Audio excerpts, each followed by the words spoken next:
Hello, salut, j'espère que vous allez bien. Je suis Zoya du Dema System, le style de pensée céleste. Aujourd'hui, nous allons parler d'un sujet que beaucoup de personnes, on n'en parle pas beaucoup, mais beaucoup de personnes sont victimes de cela. Nous allons parler du jeu psychologique et son impact dans des situations d'anxiété. Ce schéma-ci, c'est un schéma qui intervient dans un milieu ou dans une relation anxiogène. On appelle ça le triangle dramatique.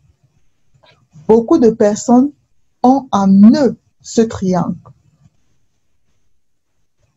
Et ils n'en sortent pas, ils en souffrent, ils ne savent même pas qu'ils l'ont. Et ça crée en eux un environnement anxiogène. Et quand tu es dans un environnement anxiogène, tu deviens non productif. Tu ne peux pas être productif.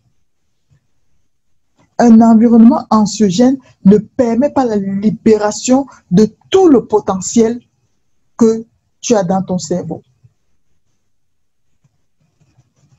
Malheureusement, beaucoup de personnes vivent donc dans des environnements anxiogènes. Il est important que tu puisses détecter pour voir si tu es dans cet environnement et prendre soin, prendre des décisions radicales pour ton bien-être. Donc, dans ce schéma, nous avons 3 personnes qui jouent. Mais ces 3 personnes peuvent être 2 personnes, une personne. Donc, c'est les différentes personnalités que nous pouvons prendre et qui nous maintiennent dans un état d'anxiogénie.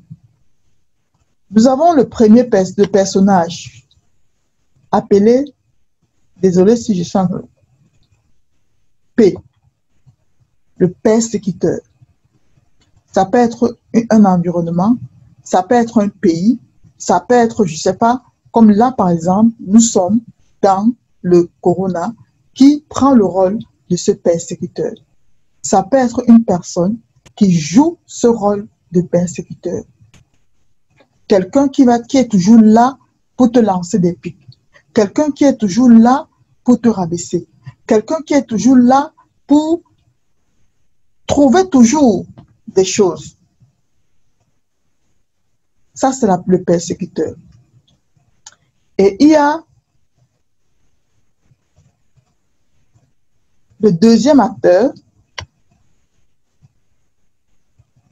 On va mettre S, qui est le sauveur. C'est-à-dire que sauveur, c'est quelqu'un qui apporte toujours même des réponses quand on ne lui demande même pas. Il va toujours vouloir aider quand on ne lui demande même pas. Et le sauveur va dire, par exemple, son mari l'a giflé, son mari l'a persécuté, son mari a même voulu la tuer, mais après elle va dire, ah, mais tu sais, c'est un enfant, c'est quelqu'un qui a souffert beaucoup, hein. Il faut comprendre, il a beaucoup souffert, et tu vois, sa famille a fait ci, machin, et tout, donc on comprend, même s'il a voulu me tuer, on donne une raison, ou bien, voilà. Donc, on est dans cette attitude de sauveur. Et parfois, le persécuteur peut devenir encore sauveur. Et puis, nous avons le troisième personnage, qui est la victime. Voilà les personnages d'un environnement anxiogène. Quand tu endosses le rôle de persécuteur, tu pousses l'autre à endosser le rôle de sauveur ou de victime. Et les gens deviennent des joueurs, on reste dans ce cadre et ça produit, c'est-à-dire que on devient anxieux. Ça pousse de l'anxiété et malheureusement, c'est désolant de le dire.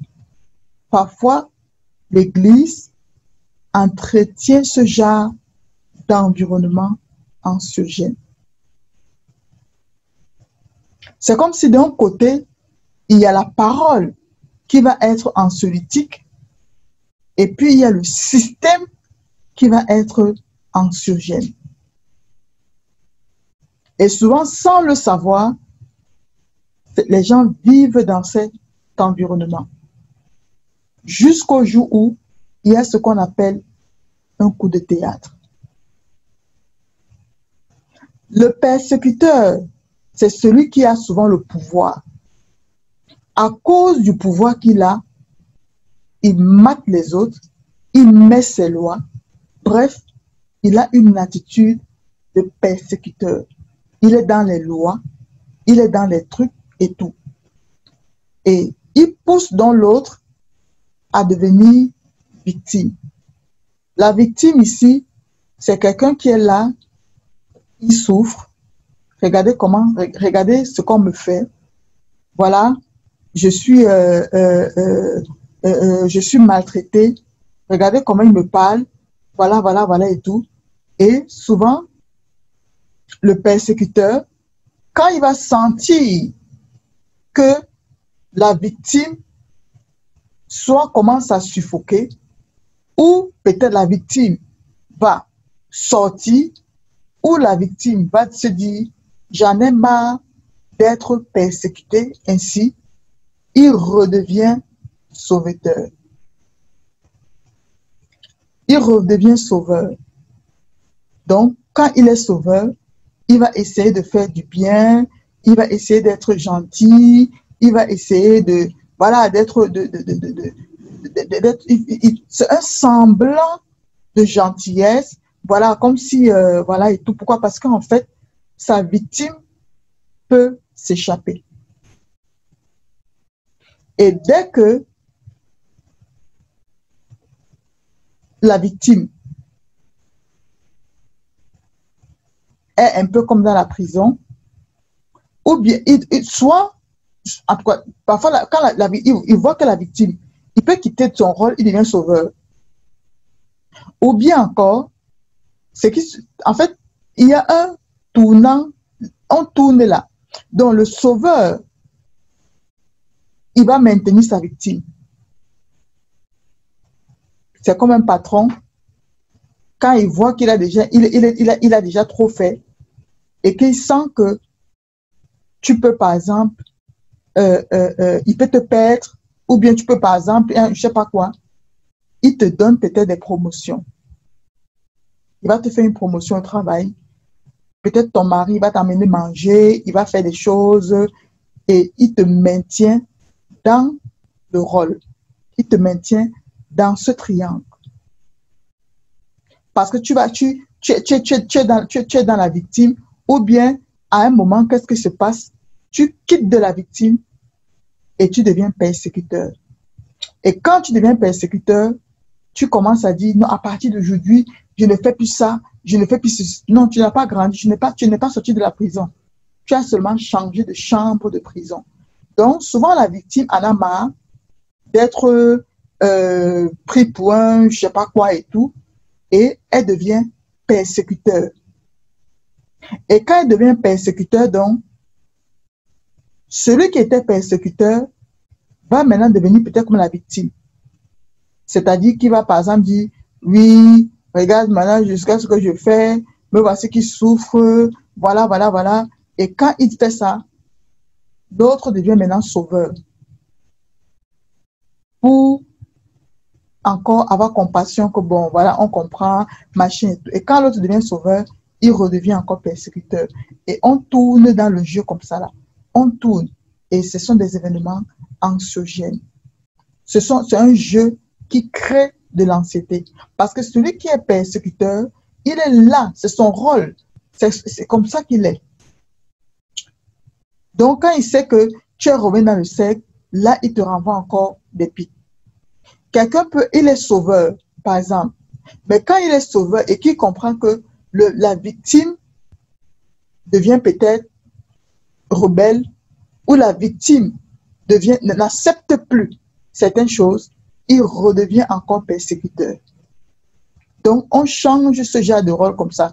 La victime aussi va, par exemple, se dire, ah, d'accord, ok, elle revient encore sauveteur. Et c'est comme ça que nous sommes souvent. C'est-à-dire que tu ne peux pas partir d'un lieu. Parce qu'après, tu te dis, ben, si je m'en vais, comment tel je vais faire, comment ceci, cela, est-ce que c'est bon? Et surtout, maintenant, à l'église, avec la crainte de Dieu, tu te dis que non, et tu restes, tu souffres. Parce que le persécuteur, il reste persécuteur. Et de temps en temps, tu es un peu sauveur. Il devient sauveur, il peut devenir sauveur, il t'aide un peu, il te fait un truc et tout, mais il n'est pas sorti de jeu. Et tu es là, tu souffres parce que tu n'arrives pas à réellement à t'exprimer, tu vis dans ce genre d'environnement. Et beaucoup de personnes sont dans des relations comme ça. Celui que tu étais en train de dire que oui, il m'a fait ci, il m'a fait ça. Après, tu trouves, mais tout compte fait, je pense quand même que sa mère aimé l'autre plus que lui. Donc, ça se comprend, vous voyez, non. Donc, même s'il est méchant comme ça, là, c'est juste ça se comprend. En fait, tu deviens sauveur. Jusqu'à ce que tu fais encore que tu tombes encore être victime. Et puis, un jour, tu as un semblant de rébellion. Tu as un semblant d'énervement. Non, je veux. En fait, tu es où? Tu es rentré dans le persécuteur. Et tant que tu rentres dans ce rôle, tu rentres dans un rôle, tu tomberas soit sauveur, soit persécuteur. C'est-à-dire que tu es victime, un jour tu reviendras persécuteur toi-même. Toi, tu étais victime, tu vas aussi persécuter. C'est-à-dire que celui qui est victime peut aussi créer maintenant avec une autre personne, un autre schéma, où lui-même devient persécuteur. Et on tombe encore dans le sauveur. C'est-à-dire de temps en temps, bon, ok, on va faire ci, on va faire comme ça. Là, on croit que les gens sont doux, que les gens acceptent. Non, c'est seulement, ils sont dans l'habitude de sauveur. Et là, ça va créer l'anxiété. Donc, pour sortir de ça, il faut être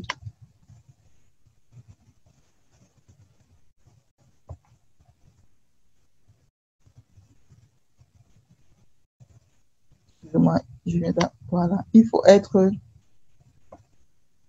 A. A veut dire quoi? Adulte.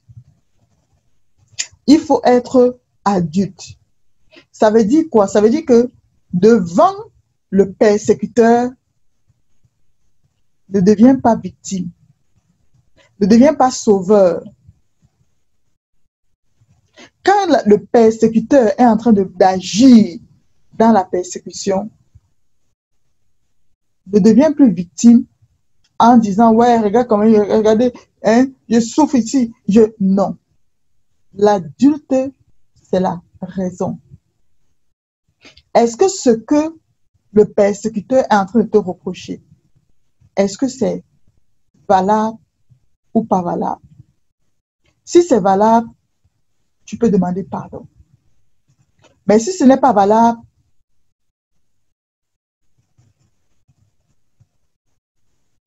tu n'acceptes pas. C'est-à-dire que tu peux même demander pardon, mais ton esprit ne tombe pas dans la victimisation.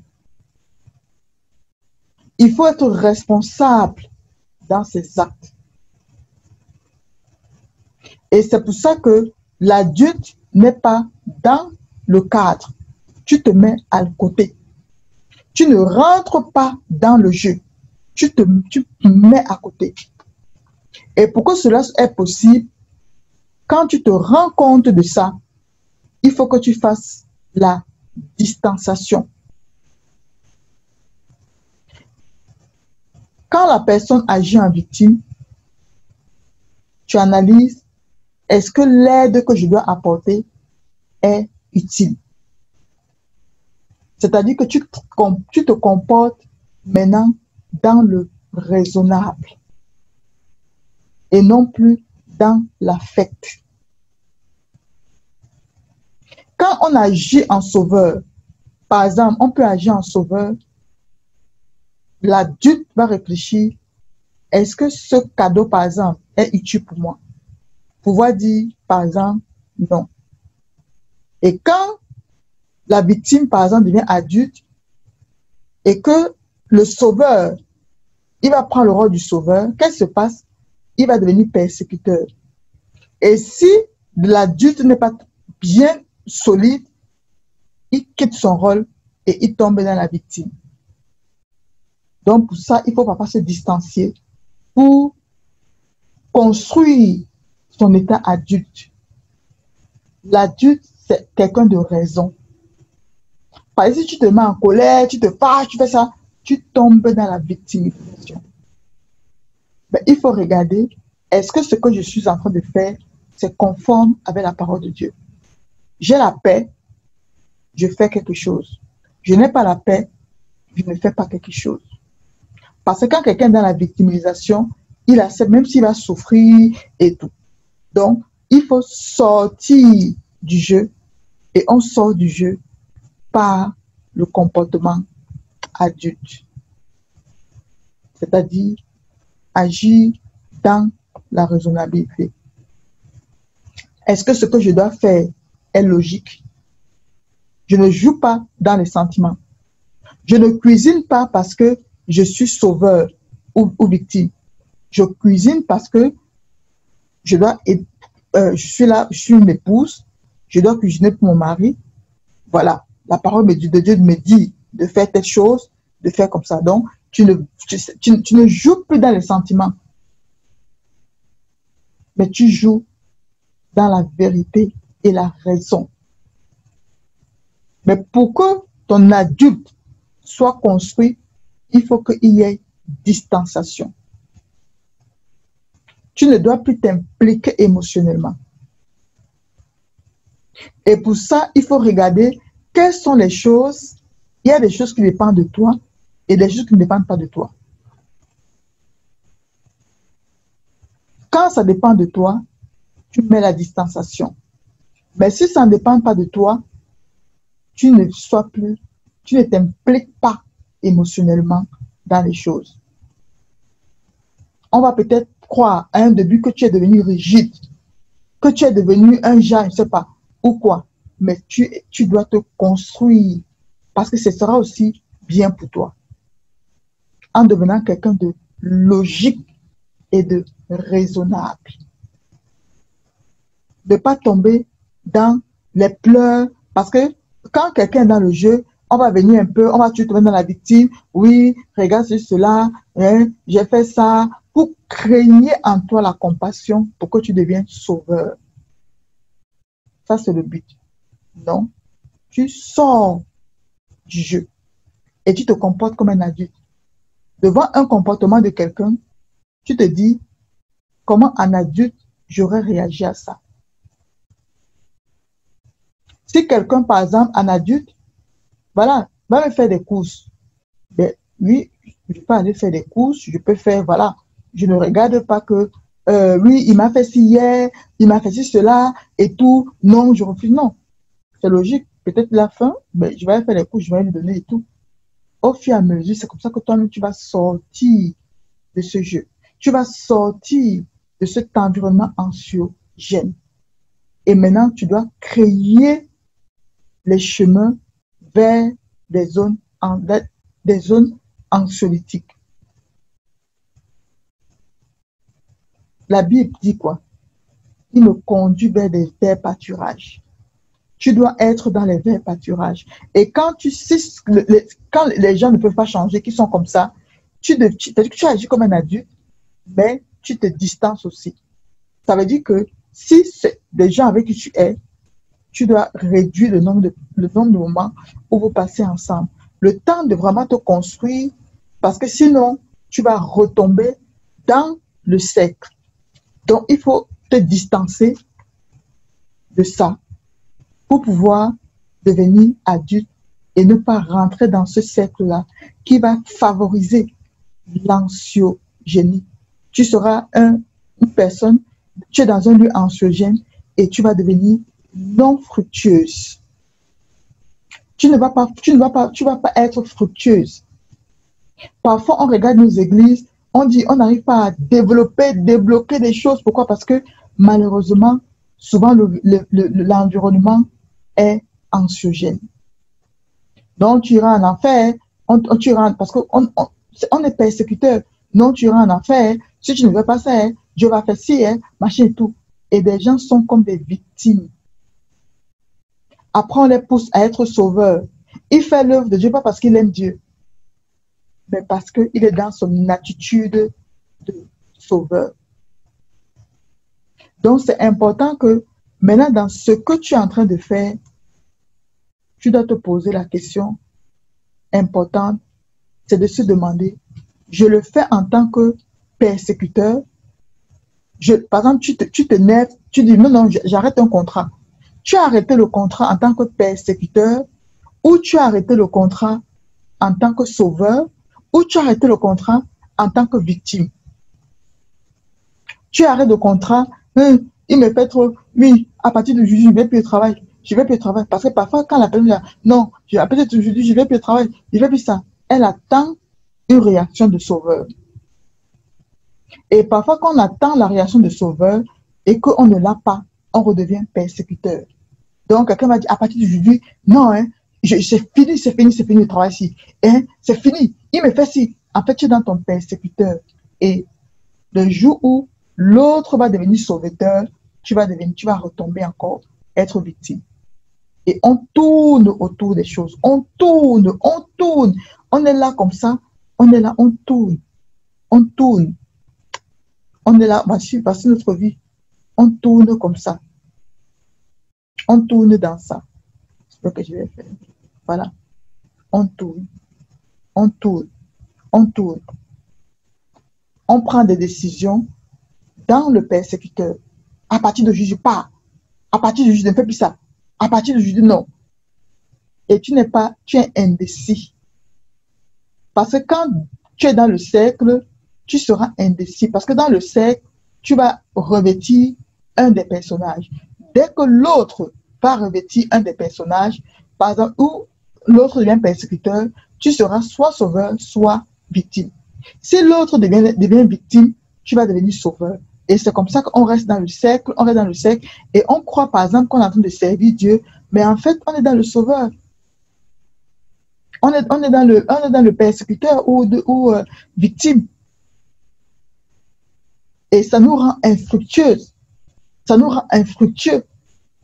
Parce que ton cerveau n'est pas optimisé pour rendre un rendement. Ce n'est que dans un environnement paisible, dans un environnement de paix, dans une atmosphère anxiolytique que tu deviens productif. Tu produis des choses. Donc, ce que moi, je voulais ici, au travers de ce message, c'est détecter les environnements anxiogènes et fais ce qu'il faut. Sors de ce jeu et construis ta personne adulte. Sois une personne raisonnable, sois une personne ferme, résolue dans ces choses. Ne pas tomber dans le jeu psychologique. Parfois, on menace, ou bien par exemple, tu es déjà parti, on donne un poste à quelqu'un d'autre, en fait, pour te faire victime, quoi. Voilà, si tu avais été ici, tu aurais eu tel poste, tu aurais eu tel salaire, ben voilà, on a donné à telle personne. En fait, pendant que la personne est en train de le dire, il est en train de jouer, parfois il ne le sait même pas. Parce qu'il va pousser en toi, quoi, être sauveteur. Tu reviens encore, ah oui, voilà, et tout. Et puis finalement, tu tournes jusqu'au jour où tu sors ta carte. Donc, il faut veiller sur soi, être des personnes vraies, développer l'assertivité. Parce que adulte aussi, ça veut dire assertivité. Développer l'assertivité pour ne pas être autour de ce jeu. Donc, voilà ce que je voulais partager réellement avec vous. Sortez du jeu, sortez des environnements anxiogènes. Détectez ces environnements, détectez les événements, sortez de là en mettant en place toute une procédure pour développer notre adulte et être des personnes assertives. Des personnes qui sont assertives, qui ne rentrent pas dans ce triangle. Voilà. Et je vous invite donc aussi voilà ce que je voulais vous dire. Et je vous invite à vous abonner à ma page YouTube, à mon compte aussi Instagram et à ma page Facebook où nous aurons des vidéos. Il y en a même déjà que vous pouvez aller écouter sur la reconstruction de notre âme, sur la reconstruction psychologique, parce que si ton âme est brisée, tu seras brisé aussi dans tous les domaines. Tu vis dans un environnement anxiogène, si tu vis dans un environnement anxiogène, ça sera difficile de pouvoir prospérer. Voilà ce que je voulais partager avec vous. Bye bye.